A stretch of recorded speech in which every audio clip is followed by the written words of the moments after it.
عقدة من لساني يفقهوا قولي.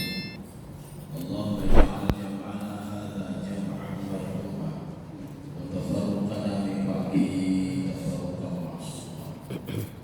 Kaum muslimin dan muslimat yang jemaah hadirin yang saya hormati Allah. Kita lanjutkan kajian tafsir surah Al-Mudaththir. Jadi sudah sampai ayat ke-18. A'udzu billahi minasyaitonir rajim. Bismillahirrahmanirrahim. Innahu fakkara wa qaddar. Ya, coba diterjemahkan. Ya, ayat 18 surah Al-Mudaththir. Innahu fakkara wa qaddar. Sesungguhnya dia telah memikirkan dan menetapkan apa yang ditetapkannya. Kita pusing dengan dia, sesungguhnya dia memikirkan dan menetapkan apa yang ditetapkannya. Maka ini yang membuat kita kadang-kadang ketika membaca terjemahan kita sudah tidak tahu, akhirnya tidak tahu lagi. Hanya beberapa apa yang bilang fakara makata. Ayat ini masih terkait tentang cerita Walid Al-Mughirah. Walid Al-Mughirah itu yang dipanggil oleh Allah dalam Al-Quran dengan kalimat wahidah. Wahidah itu apa?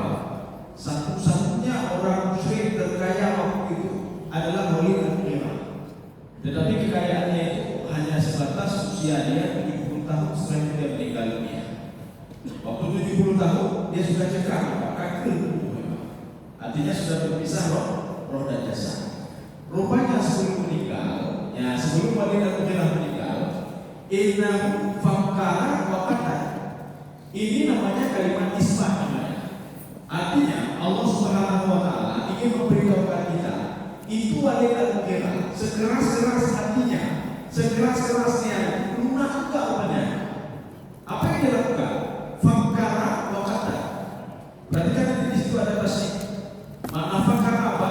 Dia berpikir secara penting hari ini, pikir apa dia? Ya, rupanya pada suatu hari dia mendengar Rasulullah SAW baca Al-Quran. Jadi surah Al-Kafir ayat 1 sampai ayat 2. Hamim tanzilul kitabi minallahil azizil alim. Sampai ayat 2 terakhirnya apa? Ilaihil masir. Kira-kira terjemahnya begini.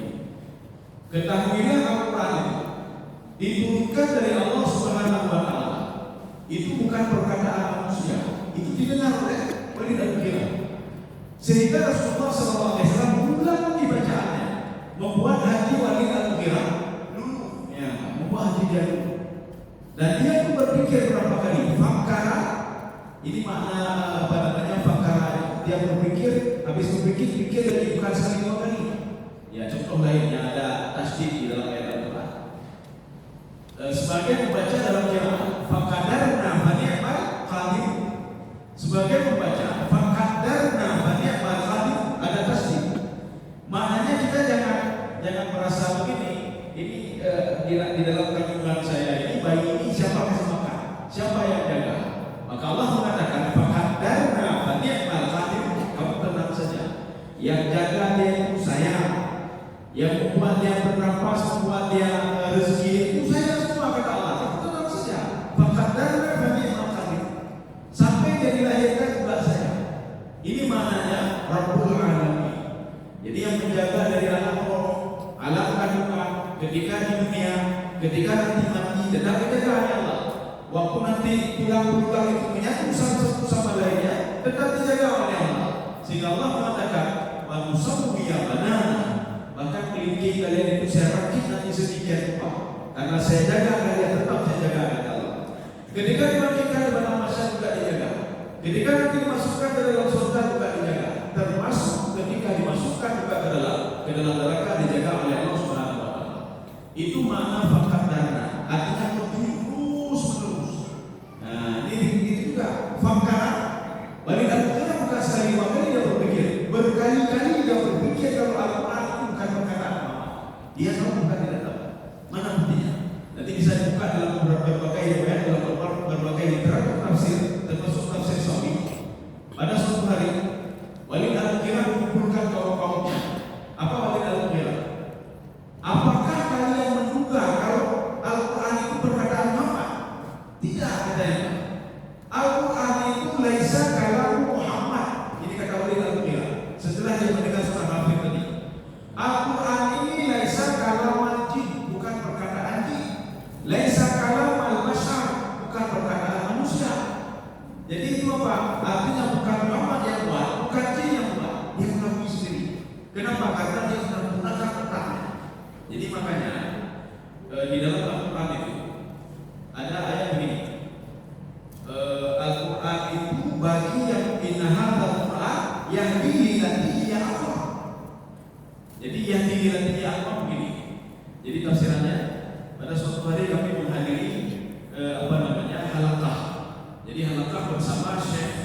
tafsir, guru besar di Jami'ah Ummul Qura di Mekah.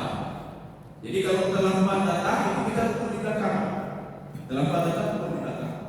Kami sempat duduk di satu sempat duduk di satu mengikuti pengajian beliau. Jadi pengajiannya simpel sekali. Ayatnya apa? Inna hadzal Qur'an yahdi lillati hiya aqwam. Itu saja ayatnya. Cuma beliau tafsirkan apa? Dengan panjang lebar selama 1 jam. Apa kata beliau? Al-Qur'an akan memberikan petunjuk lillati hiya aqwam, yang mau menggunakan otaknya. Kalau tidak mau menggunakan otaknya, maka petunjuk tidak akan pernah datang kepadanya. Ini Walid Al-Mughirah baca petunjuk, sedikit aja petunjuk. Kenapa? Dia menggunakan otaknya.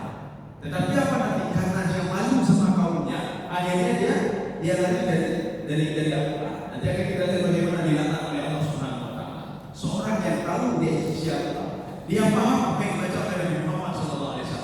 Sampai dia ketika Nabi Muhammad membaca ayat kedua surah Kafir, Ilaihi Musir, sehebat apapun kalian akan kembali kepada yang menciptakan kalian. Sekaya apapun kalian akan kembali kepada orang yang menciptakan kalian. Sesehat apapun kalian itu akan kembali kepada yang menciptakan kalian. Inilah tafsiran dari ayat Innaka kadihun ila rabbika kadhan famulaqi. Kadihun itu apa? Al-mashghulu bis-sayyi'at, al-mashghulu bil hasanat. Yang di dunia ini dia sibuk dengan kejahatan saja. Badai menurut tapi badai menurut tapi hukumnya. Itu makna kadihun yang pertama. Kadihun yang kedua, mashghulu bil hasanat. Dia sibuk dengan ibadah saja. Ibadah dua-dua orang ini kata Allah, walaupun berbeda tabiatnya, dua-dua akan ketemu dengan. Maknanya apa? Dua-dua akan mati kata Allah. Sekaya apapun dia, semuslim apapun dia, sedekah apapun dia, dua-dua akan mati dan ketemu dengan kata Allah. Oh tidak mau ibadah, ketemu juga dengan kamu. Oh dia ibadah, ketemu juga dengan kata Allah. Ini makna kadhon ila rabbika kadhan famulaqi. Maka waktu Walid mendengar ayat ini, ayat ini betul-betul jadinya. Makanya innahu fakara. Dia selama mendengar Rasulullah baca ayat surah Kafir ayat 1 dan ayat 2, dia merasa galau. Tahu kata dia. Ketika dia berpikir, selama ini saya menduga itu dari Muhammad yang membuat, tapi itu bukan Muhammad. Bahasanya bagus sekali. Kemudian dia teringat mati. Nyoba lagi tapi mati dalam keadaan sengsara. Itu di ayat 2 Kafir ayat 2. Akhirnya apa? Fakara wa qadara. Apa itu makna qadara? Dia menilai dirinya sendiri. Ketika dia mendengar Rasulullah membaca ayat Al-Quran itu, dia memahami artinya dan dia menilai, lagi anak paham lagi. Maka dia mendatangi kaumnya dan mengatakan, apakah menurut kalian itu kalau apa perkataan Muhammad? Tidak. Ini adalah perkataan selain Muhammad, perkataan bukan perkataan jin. Ini kata Walid Al-Mughirah. Itu makna kata. Artinya Walid Al-Mughirah yang ikat kepada Allah, dia paham Al-Quran dan dia bisa menilai dirinya. Bagaimana nilai orang? Bagaimana kita menilai diri kita sendiri? Sedangkan Al-Quran tidak paham kita baca, tidak paham.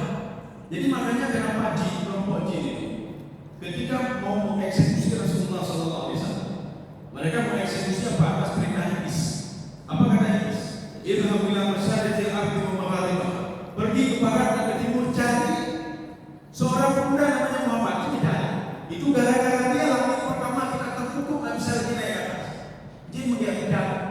Jadi mereka itu jumlah jin itu ada 200. Nanti kita lihat di dalam tafsir Ruhul Ma'ani yang dikarang oleh Imam Al-Alusi. Jadi ketika mereka mau mengeksekusi Nabi Muhammad baca ayat Ar-Rahman 'allamal Qur'an khalaqal insan. Kenapa dia takut? Dia paham betul apa itu makna Ar-Rahman. Paham betul. Ar-Rahman 'allamal Qur'an khalaqal insan. Jadi makanya makna Ar-Rahman itu dipahami oleh jin sehingga jin langsung sujud dia patuh dada. Ini bukan seperti yang diajarkan oleh Iblis. Muhammad itu bukan seperti yang diperkirakan oleh Iblis. Allah itu tidak seperti yang diperkirakan oleh Iblis. Karena Iblis sudah mengajarkan jin. Apa kata Iblis? Iblis, anak kuda ibadah deh. Nya Allah nanya kau, dulu nanya saya.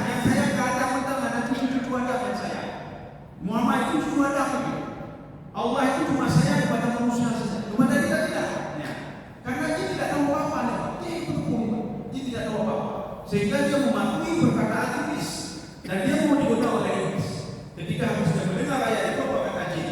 Yaqulu safihuna 'ala Allah syaitan. Rupanya jin iblis itu bahaya. Ibu mau kamu ikut kata jin. Padahal Allah itu Ar-Rahman, sangat mengasihani siapa saja. Kelompok manusia, kelompok jin, tumbuhan, binatang, itu katanya Allah Subhanahu wa taala. Cuma kita saja bodoh yang Allah. Padahal semua bisa. Kalau kita memahami makna Ar-Rahman. Kita kalau imam baca surat Ar-Rahman, 'allamal Qur'an, ayat lebih yang baca. Padahal kalau kita pahami makna itu, kita pahami, kita menikmati salat kita. Akan kita nikmati salat. Jin saja yang tidak tahu apa-apa, ketika dia memahami makna Ar-Rahman itu betul sehingga dia mengatakan amanah. Kami beriman dengan apa yang dibaca. Kami beriman dengan yang menciptakan kami Allah. Kami percaya pada Muhammad sallallahu alaihi wasallam. Ini kata jin. Ini makna kata. Jadi kata itu yang menilai dirinya sendiri. Sekarang kita lihat. Ini sudah berarti ini poin yang pertama. Walid al-Mughirah, dia rupanya pernah mendengar bacaan Al-Quran. Jadi makanya begini dalam ayat ini. Allah tidak akan mengazab satu kaum, satu personal, satu pribadi sebelum diturunkan peringatan kepada dia dulu. Baru diazab oleh Allah. Maka kita jangan nanti berpikir, rumah cukup tadi Allah mau bilang tadi. Maka enggak ada Walid al-Mughirah.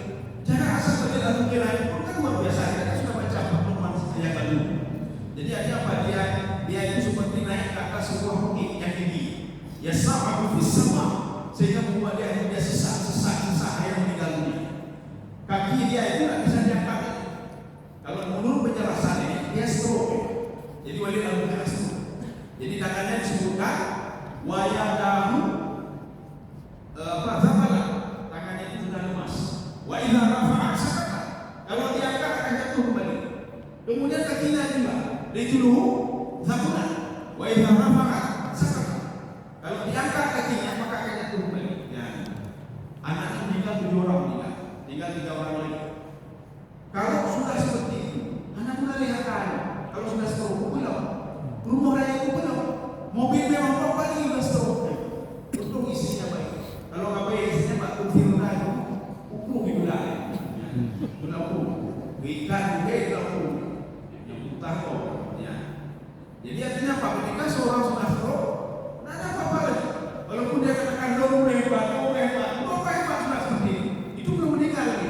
Ketika sudah meninggal, kecelakaan terpisah roh dan jasad. Ya kelebihan juga itu. Ya, tinggal dimandikan, dikuburkan, disalahkan, dibawa ke kuburan, kaki kuburan. Itu betul. Ya. Kaum muslimin bagaimana dirahmati Allah? Sekarang kita lihat. Fakutila kaifakat. Maka celakalah dia. Bagaimana dia menetapkan? Ya, susah kita pahami. Dan celakalah dia bagaimana dia menetapkan. Apa maksudnya? Kita ambil dari Ibnu Abbas. Apa kata Ibnu Abbas? Istimalul lafzi qutila fil Quran. Penggunaan kalimat qutila ini, qutila itu maknanya dimaknai nu'ina. Maknanya dilaknat. Setiap kita baca Al-Quran, qutila itu bukan dibunuh. Ya.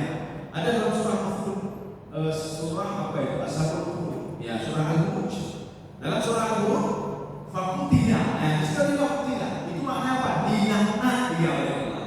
Maknanya faqutila itu Walid al-Mughirah dilaknat oleh Allah. Kenapa dilaknat oleh Allah? Dia dengan otaknya dia percaya. Dia percaya dan dia menilai dirinya sangat baik, tetapi dia masih ingkar kepada Allah. Makanya dia dilaknat oleh Allah. Inilah alasan dan sebab kenapa Allah itu melaknat Walid al-Mughirah. Maka katanya baik itu Walid al-Mughirah. Kalimat pulang Al-Quran nyohalu tapi dah dipuji.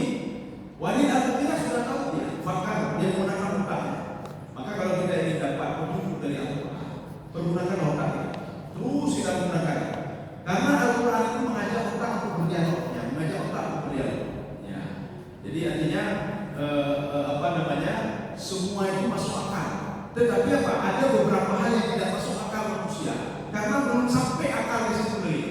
Tapi nanti lama-lama masuk akal juga. Duduk pakawai nanti makan. Tapi lama-lama kita makan. Ya. Seperti seorang anak itu pun tapi lihat. Nak kali pun kalau nak kali pun kalau depan. Nak pun tu salah di depan. Nanti waktu dia tak masuk akal. Bukan itu pun tapi lihat. Padahal itu nanti kandung saya. Bukan itu pun tapi. Nanti waktu dia ada kuasa, baru dia faham. Rupanya gara-gara itu buat jadi guru gitu. Ya. Gara-gara itu buat jadi guru. Ya. Menyuhana itu buat hanya ini. Menyuhana itu buat hanya apa? Menyuhana itu buat hanya ulama. Makanya seorang itu kalau punya anak 10, itu belum tentu 10 orang itu jadi ulama. Belum tentu. Ya. Mungkin hanya guru 5 orang. Ini silakan orang macam. Jadi guru dulu jadi guru 5 orang. Tapi menyokoi nanti orang anak mampu dikui. Jadi dikui.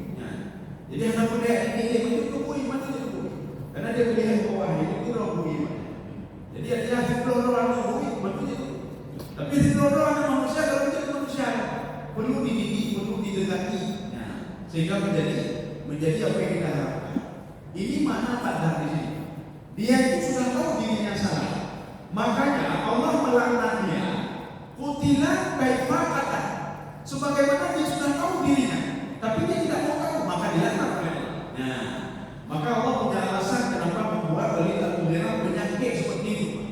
Jadi beliau itu kalau kita lihat itu, ada sebagian penafsir mengatakan beliau kakinya kena duri. Setelah itu buka.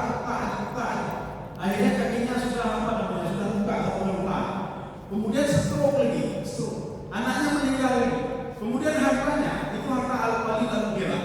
Itu ada 3. Jadi kehebatan beliau ada 3. Beliau punya suku untuk pertanian. Yang kedua, mawashi, peternakan. Yang ketiga, tijarah, perdagangan. Itu luar biasa benarnya. Sehingga Ibnu Abbas dalam tafsir beliau mengatakan apa? Itu ketiga-tiganya itu mabainal Yaman wa Syam. Itu dari Yaman sampai ke Syam. Itu punya dia semua tiga-tiganya. Tetapi ketika meninggal dunia, dari pun kata anak hilang, jiwanya juga hilang. Mati dalam keadaan penyakitan dan stroke. Oh, sedikit sekali yang dalam baca. Sudah. Sekarang kita ini. Tsumma qutila kaifa qata. Coba baca. Sekali lagi celakalah dia. Bagaimana dia menetapkan? Sekali lagi celakalah dia bagaimana menetapkan. Ya, ini terjemahannya. Sekarang kita masuk ke dalam tafsir. Summa itu litarafi namanya. Nanti ada summa itu yang dulu ada tafarud bil ahwal dalam jangka waktu yang panjang sekali. Nanti ada juga summa itu litarafi namanya. Apa tarafi? Tarafi itu apa? Setelah masuk dalam level ini, masuk level selanjutnya, masuk level itu tarafi namanya. Jadi ini Walid al-Mughirah bukan saja di dunia dilaknat, tetapi ketika masuk level selanjutnya, masuk ke alam barzakh, dia juga dilaknat oleh Allah SWT. Ketika masuk level selanjutnya di alam di padang mahsyar, dia dilaknat oleh Allah SWT. Sehingga masuk ke dalam neraka dalam posisi dilaknat oleh Allah SWT. Itu maksud tsumma qutila kaifa qata. Jadi ini ayat ini bukan pengulangannya, masing-masing punya maknanya sendiri. Makna yang pertama, faqutila kaifa qata, gara-gara perbuatannya dia dilaknat di dunia. Hidup susah, gelisah, padahal hartanya kan banyak sekali. Anaknya juga ramai. Kemudian dia sehat. Bahkan dia mengatakan kepada kaum Quraisy, itu Muhammad itu mau makan apa dia? Dia miskin. Coba lihat saya. Ya, nanti ada dalam tafsir Sawima. Idza syabi'a ma'akal. Kalau dia lapar dia mau makan apa Muhammad itu? Wa ma'akala ashabu. Dan sahabatnya mau makan apa kalau lapar? Coba lihat saya kata Walid al-Mughirah. Tak sama saya seperti Muhammad itu. Anda sama ada dari Muhammad. Saya itu akhlaku mala amwala wa aulada. Saya banyak harta dan saya banyak anak. Muhammad itu mana ada harta, ada anak, ada. Ya, ini kata Walid al-Mughirah. Ini makanya dia dilaknat oleh Allah Subhanahu wa taala karena dia sudah tahu isi Al-Qur'an. Tetapi betul-betul ya. Maka hati-hati ketika kita tahu ini halal, jangan mengharapkan yang halal dan menghalalkan yang haram. Kalau kita sudah tahu, ketika kita jalankan itu juga, hati-hati nanti dilaknat seperti Walid al-Mughirah. Ya, Walid al-Mughirah sudah betul lah saat ini. Bagaimana betul? Itu kalimat summa di situ. Ya dulu ada tarahi. Ya itu ada tarahi. Tapi dalam tafsir Ibnu Abbas mengatakan summa ini Yadullu ala tabaqul ahwal, menunjukkan masa yang panjang sekali dilaknati oleh Allah. Dalam tenggang waktu yang lama diazab oleh Allah Subhanahu wa taala. Beliau punya alasannya begini dalam Al-Qur'an. Kalla sawfa ta'lamun, tsumma kalla sawfa ta'lamun. Jadi setelah dia tahu diri dia, waktu dia meninggalkan salah itu tidak bagus. Mencuri itu tidak bagus. Korupsi itu tidak bagus. Riba itu tidak bagus. Kapan dia tahu? Waktu dia meninggal dia tahu. Kalla sawfa ta'lamun. Ini sawfa itu masa depan. Masa depan itu itulah waktu dia meninggal dia. Waktu dia meninggal, kalla sawfa ta'lamun, dia akan tahu akibatnya akan seperti ini. Kemudian selanjutnya, tsumma kalla sawfa ta'lamun. Ibnu Abbas mengatakan tsumma yang kedua itu menunjukkan ketika dibangkitkan pada manusia.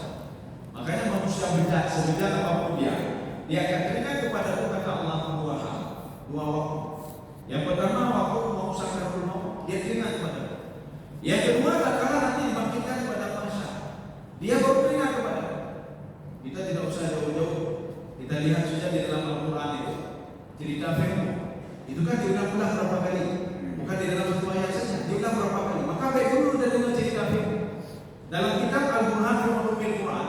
Satu lagi Al-Idgham fi Ulumil Quran. At-tikraru yadullu ala tauhid. Itu pengulangan itu menunjukkan pada tauhid. Kejadian itu benar-benar terjadi. Satu lagi At-tikraru yadullu ala tasyabbuh.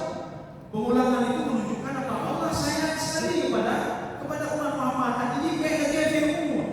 Beda kembali lagi kira. Jangan sampai diazab seperti dia. Jangan sampai bertobat sama seperti itu. Maka Fir'aun ketika mau meninggal itu berdoa kepada terima, itu berdoa kepada. Itu anak Raksasa Suwa ke-13. Yang ke dalam itu anak Raksasa Suwa ke-13. Sedangkan ayahnya itu Raksasa Suwa yang meninggal dalam keadaan penyakit kanker. Sedangkan anaknya umur 60 tahun meninggal tenggelam di laut merah. Apa kata dia? Amantu bi rabbi Musa. Ya Allah, saya beriman kepada Tuhan Musa. Kau ya Allah, belum beriman ke Tuhan Anani kata Allah lalu. Fal yauma nunajjika bi badanika litakuna liman khalfaka. Kamu itu saya abadikan kata Allah. Tidak saya hancurkan tubuhmu. Untuk apa? Menjadi pelajaran bagi orang-orang setelah. Jadi nanti sekali lagi waktu dibangkitkan dia minta maaf diri kepada Allah. Mana buktinya? Kita lihat tidak ayat lain. Orang-orang yang dulu tidak beribadah, dia tidak beribadah, dia jauh dari Allah. Waktu dibangkitkan kepada masyarakat, apa kata dia? Ahyaitana sanataini wa amattana sanataini fa'tarafna bi dzunubina fa'al ila khurujin min sabil. Ya Allah, kau hidupkan kami dua kali, kami akui ya Allah. Ya pun hendak akui. Ya pun juga udah cuma tiga di dunianya. Menyok tak senang, wajah lagi tak senang bukan menyokkan di dunia. Udah cuma tiga. Kalau ingin mendalimi orang lain, kapan lagi kalau bukan sekarang kita dalimi orang lain?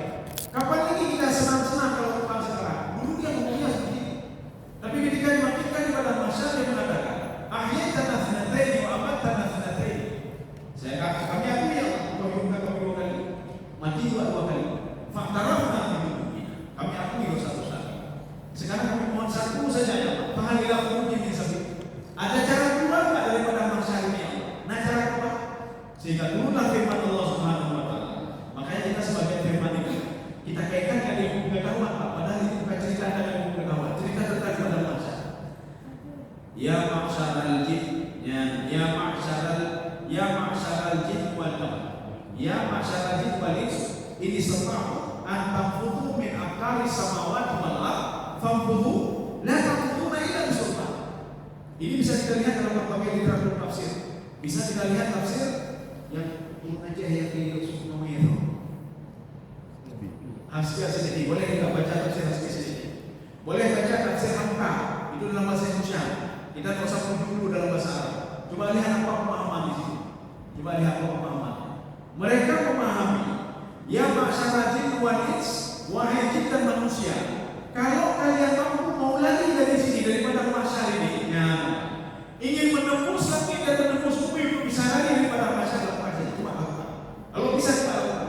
Maknanya tidak bisa. Ayat ini maknanya litajis. Maknanya manusia daripada masa anak mau aja hujat dulu. Tetapi ayat ini ditafsirkan begini ya, oleh orang kita itu di dalam buku Quran itu ditafsirkan begini, terima kami wahai cinta manusia, maka kita mengajarkan anak kita, barang siapa yang ingin menembus langit dan bumi, maka belajarlah ilmu pengetahuan sebanyak-banyaknya. Walaupun manusia kaya, tak bisa dia tembus langit, tak bisa dia tembus langit, tak bisa dia tembus bumi, kita masih dalam bumi bernamanya. Ada lagi yang seperti bumi ini, maka dikatakan lapisan kedua setelah bumi. Itu jaraknya kalau di dalam kitab Al-Bidayah wa Nihayah 700 tahun perjalanan. Kemudian yang ketiga 700 tahun perjalanan. Tetapi kalau langit itu 500 tahun perjalanan. Ini di dalam kitab Al-Bidayah wa Nihayah yang dikarang oleh Imam Ibnu Katsir. Beliau mengatakan al-masafah baina sama'a al-ula wa sama'a al-thaniyah 500 al-masafah. Jadi jaraknya 500 tahun. Tidak tahu apakah itu jarak cahaya, apakah jarak perjalanan kaki, atau menggunakan kendaraan. Yang jelas 500 tahun perjalanannya. Makanya tak sangka orang menembus. Makanya mereka apalagi kita masuk dalam tafsir lain. Tafsir Ibnu Asyur juga mengatakan seperti ini. Barang siapa yang ingin lari dari padang masa dengan menembus langit, tempat tembus langit, anak tembus langit. Jangankan manusia, jin hantai lagi. Jadi kita mana bukti jin atau mana naik lagi? Yang di langit itu syaitan sama iblis. Syaitan sama iblis. Tetapi maka jin itu tidak tahu dia bagaimana keadaannya. Ini digambarkan di dalam tafsir Qatadah. Apa kata Imam berkata? Khalaqallahu rijal fil ardi wa askanahu fil ardi. Allah menciptakan jin itu di bumi supaya bukan di langit, dan memberikan tempat tinggal di bumi. Makanya ada jin-jin di bumi tempat itu. Tetapi iblis dan syaitan khalaqallahu asyayatin fis samai wa askanahu fis samai. Allah menciptakan syaitan itu. Nanti termasuk juga menciptakan malaikat itu di langit dan memberikan tempat tinggal di langit. Cuma setelah iblis dan syaitan itu dikeluarkan dari langit, dia tidak bisa ke bumi begitu saja. Maka tempat tinggalnya di mana? Naqulu maqa'ida lis-sab'i. Kami duduk di bawah langit pertama. Nanti dia ke bumi itu tempat transit saja. Akhirnya kembali lagi di sana. Inilah yang sinyal simbol semiotik di dalam Al-Quran. Ketika iblis mengatakan, umatnya di rumahnya baca Al-Quran, di rumahnya itu bayang tunah, di rumahnya urung anak karu-karu saja, baca Bismillah pada baju. Ini bukan tempat kita ya. Apalagi waktu mau tidur baca ayat kursi. Apa kata iblis? Ini bukan tempat tinggal kita. Kita besok kembali. Kalimat besok kembali, maknanya kemana dia pergi? Dia pergi ke mana? Dia pergi di bawah langit pertama, dia pergi bukan pergi ke tempat-tempat itu. Kita cucu ini setan. Hanya kita ini setan. Dia tempat transit saja di sini. Dia tempat transit saja. Yang tinggal di bumi ini adalah kelompok jin. Kenapa? Karena diciptakan di bumi dan dia punya hukum taklifi juga. Ya, jadi makanya ketika kita baca Alhamdulillah, ya setan itu bumi bukan ekor itu. Karena di situ tempat dia setelah dikeluarkan dari langit. Dan bukan tinggal ini letak di bina setan, ada di setan. Dia tempat transit saja, termasuk pasar, keramaian, kemudian tempat-tempat kotor, itu tempat transitnya. Termasuk hati yang kotor. Hati yang kotor itu juga tempat transit iblis. Anak pergi, sisi juga mati dia, buah mati. Buah masih riba kok, berkutuh hati, berkutuh hati. Ketika hati kotor, itu hati sudah mendaku. Kenapa? Kayak ini nampak. Dia sudah transit di hati manusia. Jadi bagaimana cara transitnya? Kata Ibnu Abbas, fayadha rusulahu ala kulli qulubi bani Adam. Dia itu akan meletakkan kepalanya dan tidur di atas hati ibu Adam. Ya, yang hatinya kotor tadi. Tapi ketika dia bersihkan hatinya, ketika ini kebili, maka dipanggil dengan khannas. Maka ketika kita baca khannas itu apa maknanya? Maka dia dipanggil iblis khannas sebab ketika dia mendengar zikir, kita berzikir, itu dia langsung keluar. Maka langsung keluar itu bahasa Arabnya khannas. Khuruju bisur'ati, keluar dengan sangat cepat sekali, maka dipanggil dengan khannas. Makanya dia beda bukan tempat transitnya di sini dalam dia. Makanya menyebut pakir kalau itu membuat hati kotor. Akhirnya jin dapat kira di popo tapi panggung di popo tapi apa. Jadi tempat tinggal ini namanya. Tetapi ketika kita baca Al-Quran di rumah ini, kita berzikir di rumah ini, berikan kesempatan untuk jiwa ini untuk bisa salat sunat di rumah. Ya. Jadi tolong kita berangkat dengan popo. Paling tidak salat fikir di rumah. Sebelum kita berangkat salat sunat, paling tidak kita salat tahajud dulu di rumah. Rumah tahajud hari pada menghadap witir ayaci anak kunci. Oh, salat sunat umum. Tuhan, ambil jauh maka wudhulah di rumah. Kalau sesuai dengan hadis Rasulullah, ketika kamu wudhu di rumahmu, maka setiap yang kamu lakukan itu semua diperhitungkan oleh Allah. Mafhum mukhalafahnya apa? Ketika kamu wudhunya tidak di rumah, maka rugilah. Setiap langkah kita tidak diperhitungkan oleh Allah Subhanahu wa taala. Nanti bisa lihat di dalam kitab Riyadhus Shalihin tentang fadilah wudhu. Ya. Ada nanti judulnya Kitabul Fadail. Nanti yang pertama itu fadilah wudhu. Bagaimana fadilah wudhu? Kenapa disuruh wudhu kita di rumah? Dan ketika dalam perjalanan kenapa disuruh baca doa, baca doa? Subhanallah, alhamdulillah, subhanallah, subhanallah, subhanallah. Subhanallah, kamu diperhitungkan kepada Rasulullah. Langkah kamu juga diperhitungkan. Ini kan serah wudhu. Nah, makanya kalau ini wudhu di masjid boleh, tapi tajdid wudhu namanya. Kita udah wudhu di rumah. Sampai ke sini, kamu wudhu wajib. Kita tadi sudah diperhitungkan oleh Allah langkah-langkah kita. Dan setiap kita bacaan kita diperhitungkan juga oleh Allah Subhanahu wa taala. Kamu dikit-dikit doanya. Dan kau tak benar. Tapi cukup dia benar. Kalau dalam masjid dia benar. Tapi mana pahala itu pahala? Om sendiri sedang jemaah dalam hotel. Nah, hotel. Inilah pengulangannya. Jadi pengulangan itu fakutilah kaifataka. Allah melarang wali al-mughirah itu punya alasan. Karena wali al-mughirah dia tahu itu Quran itu bukan perkataan Muhammad. Dia tahu Al-Quran itu bukan perkataan jin. Dia tahu itu. Tapi kenapa dilaknat? Perhatikan nanti di sini ada riwayat yang membuat dia dilaknat oleh Allah Subhanahu wa taala. Kita baca riwayat ini. Apa kata wali al-mughirah?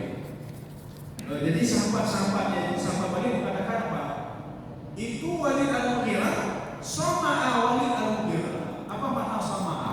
Jadi mereka melapor ke Abu Jahal, apa jahat? Sama'a wali al-mughirah. Wali itu sudah berubah jadi karakternya. Dia sudah sering mendengar Al-Quran. Dia sudah sering mendengar perkataan yang baik-baik. Rupanya apa? Setelah itu diklarifikasi yang Abu Jahal. Balik, jangan balik. Balik al-mughirah jangan balik. Kamu harus klarifikasi apa yang kamu lakukan ke Muhammad. Kamu dengar wajah Muhammad. Ya, kita lihat sekarang riwayat ini. Apa kata wali? Ini sudah berada di depan kaumnya. Tasumuna anna Muhammad majnun? Apakah kalian pikir Muhammad itu gila? Ya. Kemudian setelah itu apa? Fahal ra'aytumuhu yahtaniku? Apakah kalian lihat dia itu seperti seorang tercekik? Artinya apa dia sudah kena sihir? Qalu Allahumma la. Dijawab oleh orang kafir itu tidak. Dia tidak dia tidak gila dan dia tidak kesumpahnya. Tasumuna annahu kahin? Apakah kalian mengira ini perkataan wali al-mughirah? Apakah kalian mengira dia itu seorang penyihir? Fahal ra'aytumuhu qad takfur? Apakah dia penyihir kalian? Faqalu Allahumma la. Tidak, ya tidak. Diakui oleh seorang kafir. Qala tasumuna annahu syahid? Apakah kalian menduga dia seorang penyair? Fa'al ra'aytumuhu yata'affa syi'ban qad? Apakah kalian dengar keluar kata-kata syair dari mulutnya?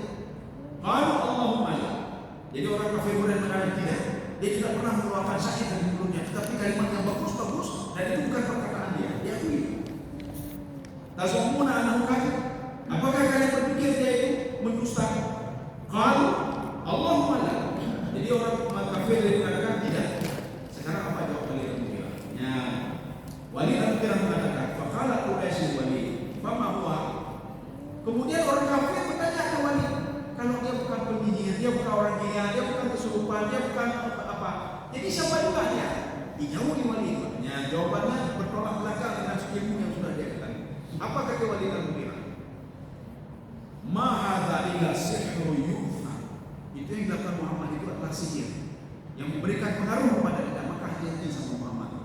Padahal tadi dia sudah mulai baik. Dia menggunakan akalnya. Yang tidak digunakan cuma hatinya saja. Ya. Jadi artinya apa? Kita itu ayat Al-Quran itu yang bertolak belakang dengan akal itu yang belum masuk akal manusia ini. Setelah itu, maka cernalah dengan hati manusia. Maka dengan hatilah seorang bisa dekat dengan Allah. Jadi Walid Al-Mughirah satu fasilitas yang belum digunakan ini, hatinya. Dia akalnya sudah dia gunakan. Dia sudah mencerna ayat Al-Quran. Nabi Muhammad bukan ini. Tetapi dia bertolak belakang dengan apa yang dia ketahui. Dia mengatakan Muhammad itu adalah sihirun yufa. Itu sihir yang membuat mempengaruhi kita semua. Ini lagi Fir'aun. Jadi Fir'aun itu sebelum dihancurkan oleh Allah, ditenggelamkan oleh Allah, itu anak Ramses ke-13. Mereka pernah diberikan ada beberapa hal yang aneh-aneh. Apa yang aneh-aneh? Fa'arsalna alaihi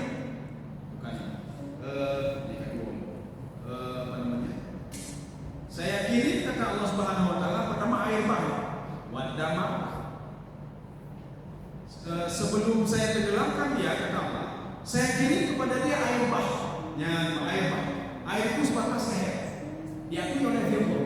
Tidak ada yang bisa menurunkan air itu kecuali Musa berdoa kepada Allah Subhanahu wa taala. Diakui itu, secara akalnya diakui.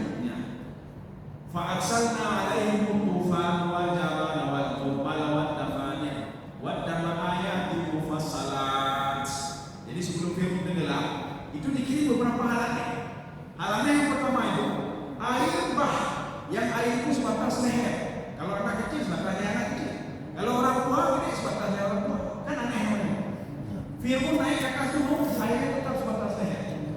Fir'aun ikut anak-anak tetap sebatas leher. Kemudian penduduk Mesir itu mendatangi Fir'aun.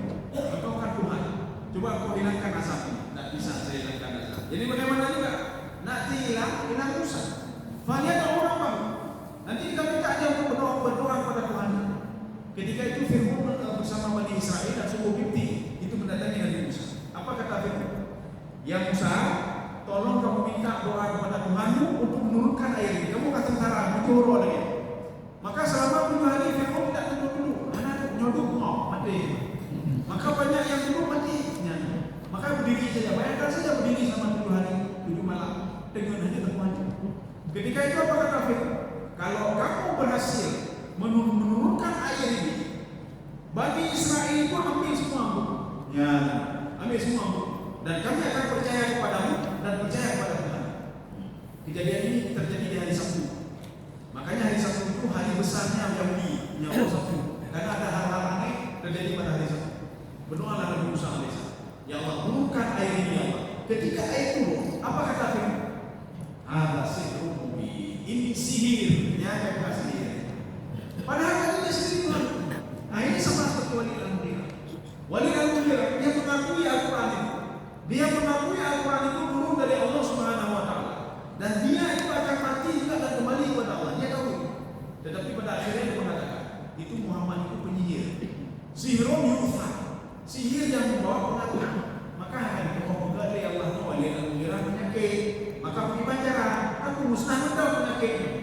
Ya, jadi kalau penyakit itu tidak memberikan mudarat, apa-apa, balik-balik enggak dia berobat. Jadi enggak mungkin obat. Akhirnya dihabiskan oleh Allah Subhanahu wa taala.